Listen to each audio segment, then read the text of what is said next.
नमस्कार दोस्तों, स्वागत है आपका आईटीआई एग्जाम सॉल्यूशंस में। दोस्तों, इंडियन ऑयल कॉर्पोरेशन लिमिटेड की तरफ से वैकेंसीज आई है। आईटीआई वालों के लिए भी वैकेंसीज हैं, तो उसी को हम डिस्कस करने वाले हैं। बेसिकली हम इसका फॉर्म फिलअप करने का प्रोसेस पूरा देखेंगे। तो ये इंडियन ऑयल कॉर्पोरेशन लिमिटेड की ऑफिशियल वेबसाइट है। इसका लिंक मैं आपको अपने डिस्क्रिप्शन बॉक्स में दे दूंगा। तो अगर आप इसका डिटेल एडवर्टीजमेंट पढ़ेंगे तो आपकी वैकेंसी 401 कोड में है। ये टेक्निकल अटेंडेंट की जितनी भी वैकेंसीज आ रखी है, ये वैकेंसीज आईटीआई वालों के लिए है और इसको एनसीबीटी प्लस एससीबीटी दोनों फिल कर सकते हैं। अलग अलग स्टेट ऑलरेडी यहाँ पे गिवन है। उत्तर प्रदेश, हरियाणा, पंजाब, उड़ीसा, तेलंगाना, आंध्र प्रदेश, कर्नाटका, तमिलनाडु, गुजरात, मध्य प्रदेश, राजस्थान, ऑलमोस्ट हर एक लोकेशन में इन्होंने वैकेंसीज क्रिएट कर रखी है। सबसे ज्यादा वैकेंसीज आपको गुजरात में देखने को मिलेगी, यहाँ पे 12 वैकेंसीज है। तो उसका फॉर्म फिलिंग प्रोसेस कैसा होगा कोई हम कवर अप करने वाले हैं। तो सबसे पहले हमें यहाँ पे ये ऑप्शन दे रखा है click here to apply online, जिस पे हम क्लिक करेंगे। अब यहाँ पे आपसे पूछा गया है कि अगर आपने ऑलरेडी रजिस्टर्ड है तो आप लॉग इन कर सकते हैं। इनकेस आपने कभी रजिस्ट्रेशन नहीं करा हुआ है तो आप यहाँ पे नया रजिस्ट्रेशन कर सकते हैं। कभी कभी ऐसा भी होता है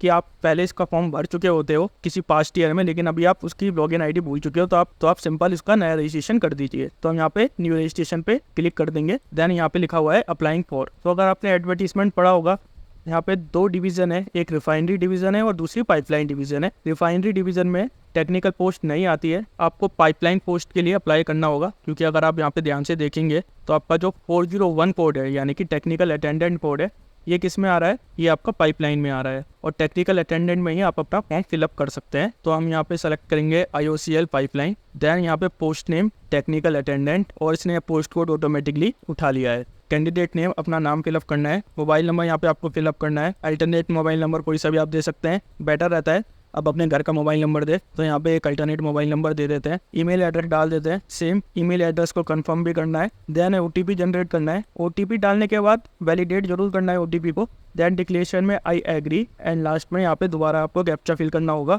एंड रीवेरीफाई पे क्लिक करना है। आपको यहाँ पे सारी चीजें देख लेनी है कि आपने किस पोस्ट के लिए डाला हुआ है, आपका नाम क्या है, फोन नंबर आपका सही है या नहीं है। बेसिकली फोन नंबर आपका सही होगा क्योंकि आपका OTP आया है। ईमेल एड्रेस एक बार जरूर चेक कर लेना और इन चेक बॉक्स पे आपको क्लिक करना है। देन सबमिट पे यहाँ पे आप क्लिक कर देंगे। अब आपका ये रजिस्ट्रेशन नंबर आ चुका है और इसकी जानकारी आपको आपके फ़ोन में और ईमेल में दोनों में मिल जाएगी। इसके बाद आपको क्या करना है, आप राइट हैंड साइड पे देखेंगे यहाँ पे ऑप्शन आ रहा है गो टू एप्लीकेशन, तो आपको यहाँ पे क्लिक करना है। अब आपको आपकी बाकी डिटेल भरनी है, जैसे कि आप किस रीजन को सिलेक्ट करना चाहते हैं तो आप वो रीजन आप सिलेक्ट कर सकते हैं।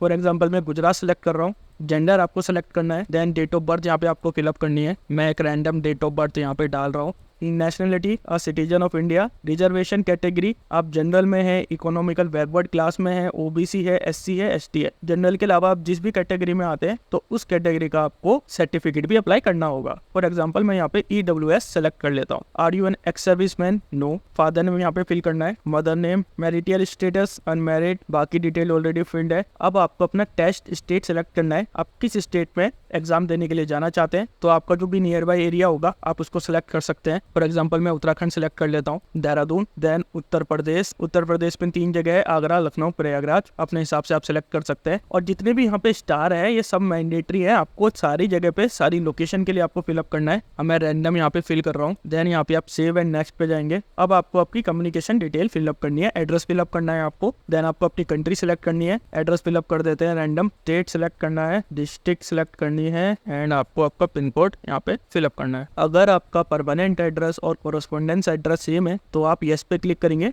अदरवाइज आप अपना कोरस्पोंडेंस एड्रेस यहाँ पे डाल सकते हैं। Then save and next. आपको अपनी 10th की डिटेल, इनकेस आपने अगर 12th भी करा हुआ है तो आप 12th की डिटेल डाल सकते हैं।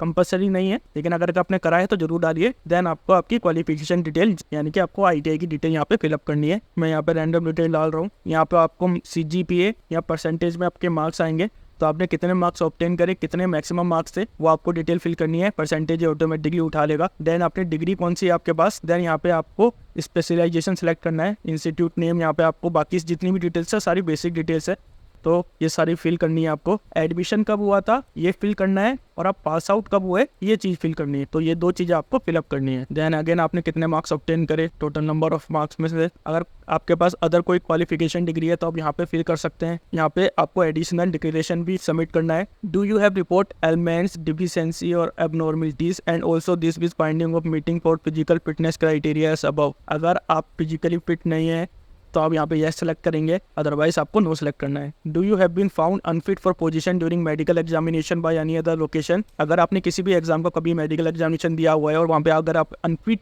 पाए गए थे, तो क्वेश्चन में यही पूछा गया है कि क्या कभी आप अनफिट पाए गए हो किसी भी पुराने मेडिकल एग्जामिनेशन में, तो आप नो सेलेक्ट करना। और बाकी यहाँ पे 2 एडिशनल क्वालिफिकेशन डिटेल पूछी गई है, आपने अपनी डिटेल्स ऑलरेडी डाल दी है, उसके बाद आपको कुछ नहीं करना है। अब यहाँ पे 2 चीजें पूछी गई है, do you have trade certificate, national trade certificate issue by SCVT और NCVT, जी हाँ yes. Do you have higher professional qualification then the qualification describe in the advertisement, no select करना बेटर रहेगा। And then save and next पे आप click कर देना। Okay, एक और चीज यहाँ पे है, have you been arrested, prosecuted, keeped under detention on fine, कभी आपको जेल हुई है या कभी आपको कोई फाइन पड़ा हुआ है, तो यहाँ पे नो सेलेक्ट करना और लास्ट में सेव एंड एग्जिट पे क्लिक कर देना। अब लास्ट आता है आपका डॉक्यूमेंट एंड पेमेंट, तो यहाँ पे आपको अपने सारे डॉक्यूमेंट को अपलोड करना है। पासपोर्ट साइज फोटो का साइज है, उसकी विड्थ है 3.5 सेंटीमीटर और हाइट है 4.5 सेंटीमीटर। यहाँ पे सेंटीमीटर में है, पिक्सल में नहीं है, तो उस हिसाब से आपको अपनी फोटो को कट आउट करना है। तो ये आपको सारी डिटेल फिलअप करनी है। जैसा कि मैंने बताया था, अगर आप EWS और SC/ST का कोटा लेना चाहते हैं तो आपको अपना कास्ट सर्टिफिकेट यहाँ पे अपलोड करना होगा। तो हम एक एक करके सारी चीजों को अपलोड करते हैं। जब आप अपने सारे डॉक्यूमेंट को सबमिट कर देंगे तो यहाँ पे ग्रीन टिक मार्क आएगा, और एक बार जरूर इनको चेकआउट कर लेना कि आपने जितने भी डॉक्यूमेंट डाले हुए हैं सारे डॉक्यूमेंट सही हैं या नहीं है। देन यहाँ पे पेमेंट आपको देनी है, 300 रुपए की पेमेंट है। मेथड आप ऑनलाइन सेलेक्ट करेंगे और यहाँ पे जितने भी चेक बॉक्स है इनको आपको टिक करना है और लास्ट में आपको यहाँ पे कैप्चा को फिल कर देना है। कैप्चा को फिल करने के बाद सबमिट पे जैसे ही आप क्लिक करेंगे वैसे ही आपको लास्ट में एक पॉपअप आएगा, उसमें आई एग्री होगा, उसको आप क्लिक कर देना। देन आप पेमेंट गेटवे पे चले जाएंगे। यहाँ पे आपको ऑप्शंस मिलेंगे, debit card, credit card, internet banking, UPI, NEFT और SBI ब्रांच पेमेंट। तो यहाँ पे आपको अपनी कार्ड डिटेल, बाकी सारी डिटेल डालनी है और लास्ट में आपको पेमेंट कर देनी है। तो ये था पूरा form filling process. I hope आपको ये पूरा अच्छी तरीके से समझ आया होगा।